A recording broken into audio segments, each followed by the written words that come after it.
ఉన్నటువంటి ఆర్కే రోజా మీద ఇమ్మీడియట్గా సిబిఐ దర్యాప్తు చేయాలి. ఆంధ్రప్రదేశ్లో వేసే రెగ్యులర్ సిట్టు, రెగ్యులర్ సిఐడి విచారణలో వీళ్ళ దగ్గర నుంచి వాస్తవాలు రాబట్టలేమనేది లిక్కర్ కేసు ద్వారా తెలుసుకున్నాం. ఏ సిబిఐ లాంటి ఒక దర్యాప్తు సంస్థ వస్తే తప్ప, ఈ స్వయం ప్రతి కలిగినటువంటి దర్యాప్తు సంస్థలు వస్తే తప్ప ఇందులో వాస్తవాలు బయటికి రావు.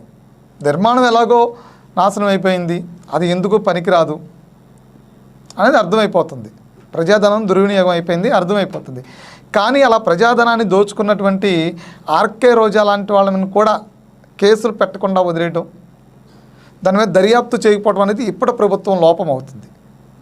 కాబట్టి ఇమ్మీడియట్గా రిషికొండకు సంబంధించినటువంటి ఆ ప్యాలెస్ ఏదైతే ఉందో ఆ ప్యాలెస్కి సంబంధించినటువంటి పూర్తి నివేదికల్ని బయటకు ఇవ్వటమే కాకుండా, దర్యాప్తు సంస్థలతో దర్యాప్తు చేయడమే కాకుండా, ప్రజా కోర్టులో రిషికొండ ద్వారా జరిగినటువంటి అవినీతిని బయట పెట్టాల్సినటువంటి ఆవశ్యకత ఎంతైనా ఉంది.